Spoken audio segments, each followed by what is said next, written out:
नमस्कार, मैं हूं अभय। आप देख रहे हैं अपना खास चैनल, प्यारा चैनल ठोक तंत्र। ठोक तंत्र की खास पेशकश शिक्षक समाचार एवं शिक्षा समाचार।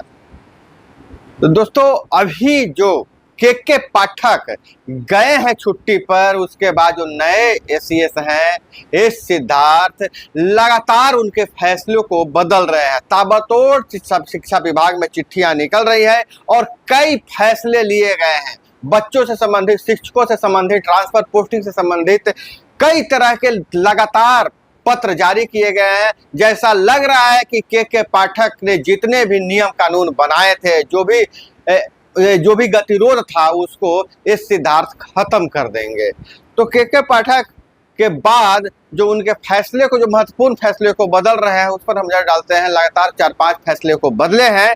तो सबसे पहले हम आपको बता दें कि क्षमता परीक्षा पास किए हुए 1,87,818 शिक्षकों की पोस्टिंग तक किसी भी तरह के शिक्षकों की ट्रांसफर नहीं होगा। यह महत्वपूर्ण जो चिट्ठी निकाला गया है। और वहीं सरकारी स्कूल के बच्चों, प्रधानाध्यापक को ऑनलाइन अटेंडेंस लगाने की चिट्ठी पहले ही जारी कर चुके हैं, उस पर अमल भी शुरू हो चुका है। प्रशिक्षण के बिना शिक्षकों के वेतन वृद्धि नहीं होगी, यह भी पत्र जारी किया था।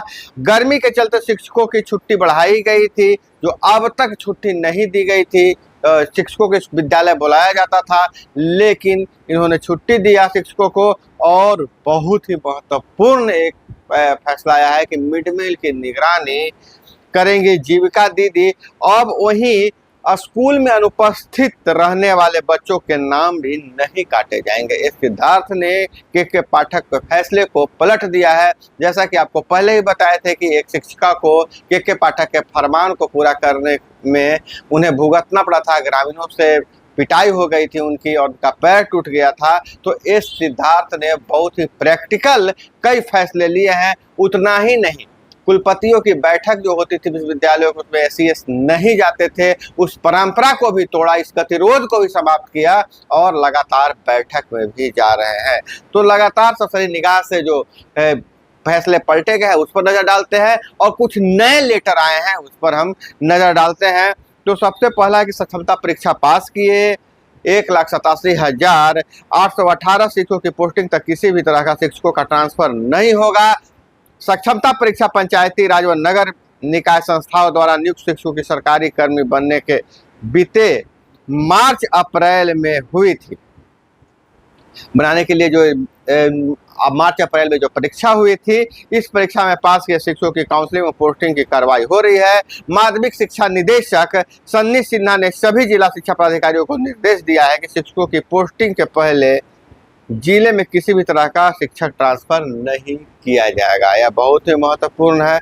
और वहीं मिड डे मील की अगर बात करें तो मिड डे मील की निगरानी जीविका दीदी करेंगी। शिक्षा विभाग से सरकारी स्कूलों में मिड डे मील, मध्याह्न भोजन की मॉनिटरिंग व निगरानी का जिम्मा जीविका दीदी को दिया गया है। जीविका दीदी मिड डे मील के मेनू, इसकी गन्ना और रसोई की साफ सफाई आदि देखेंगी। इस खबर पर भी और नजर डालेंगे, इसमें और चिट्ठी आई है।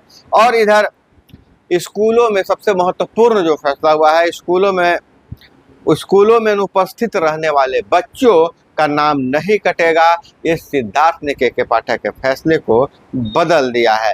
शिक्षा विभाग के मौजूदा अपर मुख्य सचिव इस सिद्धार्थ ने जिला शिक्षा पदाधिकारियों को निर्देश दिया है कि अगर कोई बच्चा स्कूल नहीं आए तो उसका नाम नहीं काटा जाएगा। बिहार शिक्षा विभाग के अपर मुख्य सिद्धार्थ इस संबंध में सभी जिला पदाधिकारी को निर्देश दिए हैं। उन्होंने अपने पत्र में कहा है कि किसी भी बच्चे से जो इस बच्चे स्कूल में नियमित रूप से नहीं आते हैं, उनका नामांकन रद्द नहीं किया जाएगा। इससे पहले शिक्षा विभाग के तत्कालीन जो एसीएस से के पाठक ने लगातार 3 दिन तक बिना कारण अनुपस्थित रहने वाले बच्चों का नाम काटने का आदेश जारी किया था। इसके बाद पिछले सत्र में लाखों छात्र छात्राओं का सरकारी स्कूल में नामांकन रद्द कर दिया गया। लंबी छुट्टी में है के पाठक और उनके फैसले बदले जा रहे हैं। उनके अनुपस्थिति में जो आईएएस अधिकारी हुए, जाना पहचाना चेहरा है, ये सिद्धार्थ प्रभार में है, लेकिन प्रभार में रहते हुए भी लगातार उनके फैसले को बदल रहे हैं। और जो नाम पंजी से हटा दिया गया है उसे जोड़ने का भी निर्देश दिया गया है। और अभिभावकों से और खास करके प्रधानाध्यापक, शिक्षक और टोला सेवकों को कहा गया है कि आप उनके अभिभावकों से संपर्क करें और नियमित रूप से स्कूल भेजने का प्रयास करने के लिए कहिए कि दीजिए स्कूल रूप से प्रयास भेजिए। और चिट्ठी में लिखा है कि विशेष रूप से इसका ध्यान रखा जाए कि कोई बच्चा स्कूल में नामांकन से वंचित नहीं रहे। 6 से 14 वर्ष के बच्चों की उनकी उम्र के अनुसार कक्षा में नामांकन कराएं। 100% बच्चों की 100% बच्चों की उपस्थिति सुनिश्चित करें। इसके लिए जून जुलाई में अभियान चलाएं। विभाग ने कहा है कि आवास परिवर्तन होने की स्थिति में अभिभावक के अनुरोध पर नामांकन पंजी से बच्चे का नाम हटाया जाना चाहिए। इसके अलावा किसी भी तरह से कोई भी कारण से बच्चे का नाम पंजी से, नामांकन पंजी से नहीं हटना चाहिए। तो के पाठक छुट्टी पर गए तो शिक्षा विभाग के मीटिंग में सारे बीसी भी पहुंच गए। माने करवाहट दूर हो रही है। के पाठक के रहते हुए जो विश्वविद्यालयों और शिक्षा विभाग के बीच में जो कड़वाहट थी उसको भी दूर हो गया है, दूर किया जा रहा है। अब एक बड़ी खबर आ रही है कि खबर यह बहुत बड़ी है और थोड़ी पुरानी नहीं है। खबर को अब नए तरह से अपडेट किया गया है। बिहार लोक सेवा आयोग की TET 1 और 2 में सफलता हासिल शिक्षकों को नया पदस्थापना होना था। अब शिक्षा विभाग के तत्कालीन अपर मुख्य सचिव के पाठक ने TRE 1 और 2 के आयोजनों के पहले ही ऐलान किया था कि इस परीक्षा की सफलता के बाद मेरिट लिस्ट के आधार पर शिक्षकों की पदस्थापना दूसरे विद्यालय या दूसरे जिले में होगी, जिसके लिए सभी अभ्यर्थियों को ऑनलाइन प्राथमिकता मांगी गई थी। ऑनलाइन प्राथमिकता इसलिए मांगी थी, हालांकि लोग सक्षमता की प्राथमिकता समझ गए थे कि सक्षमता जो पास किए हुए हैं वो भी अपने पसंद के विद्यालय चुनने का ऑप्शन मांग रहे थे। लेकिन अब TRE 1 TRE 2 के भी शिक्षकों को भी अब इंतजार करना पड़ेगा, क्योंकि अब जब तक इन सारे नियोजित शिक्षकों का जो नियोजित शिक्षक जो सक्षमता परीक्षा पास कर गए हैं उनको जब तक विद्यालय का आवंटन नहीं हो जाता है तब तक उन्हें उनका मतलब फिर से जो TRE 1 और TRE 2 के हैं उन शिक्षकों का ट्रांसफर पोस्टिंग नहीं होगा। बहुत बड़ी खबर आ रहा है BPSC शिक्षकों के परीक्षा के हवाले से। BPSC TRE 3 तीसरे चरण की परीक्षा जो होगी बहाली के लिए डेट बदल दी गई है। अब जो तारीख का नया तारीख ऐलान कर दिया गया है। बिहार लोक सेवा आयोग तीसरे चरण की शिक्षक नियुक्ति परीक्षा की तिथि एक बार में फिर से बदलाव किया है। अब परीक्षा 19 से 22 जुलाई के बीच होगी। आयोग ने यह बताया है कि पहले समय दिया गया था कि अतिथि शिक्षकों का जो मामला चला गया कोर्ट में, और कोर्ट में जाने के बाद कोर्ट ने कहा कि इन्हें आवेदन करने का मौका मिलना चाहिए। तो अब 10 जून तक इनको आवेदन का मौका दिया गया है। अब इससे पहले आयोग 27 से 29 जून तक परीक्षा लेने की बात कही थी, लेकिन जब तक अभी आवेदन नहीं हो जाएगा परीक्षा अगले महीने के लिए बढ़ा दिया गया है। जो नया डेट जारी कर दिया गया है वह नया डेट है 19 से 22 जुलाई तक परीक्षा होगी। तो बहुत ही महत्वपूर्ण यह खबर है। और इधर शिक्षा विभाग के अन्य खबरों पर अगर हम नजर डालें तो कई अपडेट्स आए हुए हैं। कॉलेजों में 2 बार एडमिशन हुआ, 2 बार फाइनल एग्जाम यह भी तय किया है। विश्वविद्यालय और कॉलेजों में जनवरी 2025 से नई व्यवस्था शुरू हो जाएगी।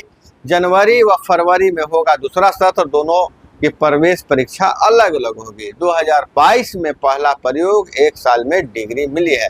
फायदा इससे होगा कि सीटें बढ़ेगी, 1 साल का इंतजार भी खत्म होगा, ज़्यादा भीड़ ज़्यादा, वहाँ 2 बार मौका मिलेगा, फैकल्टी कम, और 12वीं के बाद दाखिले 28% होता था। तो दुनिया के टॉप ग्लोबल इंस्टीट्यूट के तर्ज पर अब देश के उच्च शिक्षा संस्थानों में 2 साल में 2 बार एडमिशन हो सकेंगे। और एक महत्वपूर्ण और अपडेट्स आया है, या नए जो ACS हैं उन्होंने बताया है, पत्र जारी किया है कि पटना के लिए खास करके कि वैसे विद्यालय जहां बच्चों की संख्या बहुत ज़्यादा है वहां 2 शिफ्ट में विद्यालय चलाए जाएंगे, और वैसे विद्यालय जहां भवन नहीं है तो उनके मूल विद्यालय में उनको मर्ज कर दिया जाएगा और वहाँ अगर छात्रों की संख्या ज़्यादा हो जाती है तो 2 शिफ्ट में विद्यालय चलाया जाएगा। हालांकि मध्याह्न भोजन एक ही टाइम बनेगा, वही मध्याह्न भोजन इस तरीके से उसको व्यवस्था किया जाएगा कि मध्याह्न भोजन जो पहले शिफ्ट और दूसरे शिफ्ट में दोनों बच्चों को मिल जाए। तो यह थी शिक्षा विभाग से महत्वपूर्ण खबरें जो हम आपको अपडेट्स दिए हैं। हालांकि और ज़्यादा अपडेट्स है, लेकिन वीडियो लंबी ना हो जाए इसलिए इसको यहीं पर वीडियो को क्लोज करते हैं, आपसे विदा लेते हैं। लेकिन आपसे एक गुजारिश है, चैनल पे नए हैं तो चैनल को सब्सक्राइब कर लीजिए और वीडियो पसंद आए तो उसको लाइक जरूर कर दीजिएगा। मिलते हैं अगले वीडियो में एक नई जानकारी के साथ, तब तक के लिए जय हिंद, वंदे मातरम।